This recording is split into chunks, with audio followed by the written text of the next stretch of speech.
সকাল সকাল ১ ক্যারেট আম নিয়ে আমি বসে পড়েছি। এই সব আমগুলো কিন্তু আমি ছাড়িয়ে নেব। তো এতগুলো আম আমি একবারে কেন ছাড়াচ্ছি? আর এই আমগুলো আমি কোথা থেকেই বা পেলাম? আর এই আমগুলো দিয়ে আমি কি করব সেটা তো তোমাদের বলছি। তার আগে চলো আমগুলোকে তাড়াতাড়ি করে খোসাগুলো ছাড়িয়ে নিই। তো আমের খোসাগুলো ছাড়িয়ে শাঁসগুলোকে কিন্তু ভালো করে আমি একটা গামলার মধ্যে নিয়ে নিয়েছি। তো দেখো অনেকটাই কিন্তু শাঁস জমে গেছে আমের এখানে। তো আমগুলো কিন্তু আমি ভালো করে ছেঁকে নিয়েছি। তো চলো এখন এই খোসাগুলোকে আমি ক্যারেটের মধ্যে তুলে নিই। খোসাগুলোকে এদিকে ওদিকে না ফেলে দিয়ে, না ছড়িয়ে ছিটিয়ে এগুলো গরুর কাছে দিয়ে আসলে গরু খেয়ে নেবে, গরুর পেটটাও ভরবে। তো চলো তাড়াতাড়ি করে এখন আমি এগুলো গরুর কাছে দিয়ে আসবো। তার আগে আমার আমের শাঁসগুলো তো বের করা হয়ে গেছে। তো এটাকে ভালো করে এখন ঢেকে তো চলো এটাকে এখন আমি রেখে আসবো ফ্রিজে। দেখেছো কতটা আম হয়েছে এর ভেতরে? তো চলো এখন এটাকে ফ্রিজে রেখে দিয়ে আসি। তো আমি কিছুক্ষণের জন্য কিন্তু এটাকে ফ্রিজে রেখে দেবো ঠান্ডা হওয়ার জন্যে।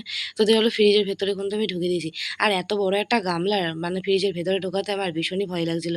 তো তাও তো মানে সাহস করে ঢুকিয়ে দিয়েছি। তো এখন থাক এর ভেতরে। তো আমগুলো দিয়ে আমি কি করব সেটা তো তোমাদের বলবই।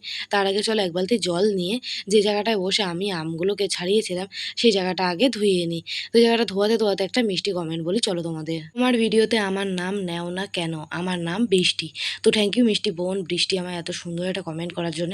আমার তরফ থেকে রইলো তোমার জন্য অনেক, অনেক ভালোবাসা। অনেক ভালো থেকো বোন তুমি। আমের খোসাগুলোকে গরুকে দেবো দেখে নিয়ে চলে আসলাম ক্যারেটটা ধরে।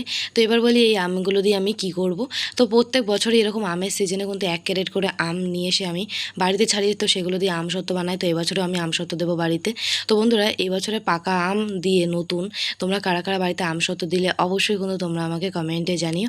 আমার তো আমসত্ত্ব খেতে খুবই ভালো লাগে। তোমাদের নামটা বলো?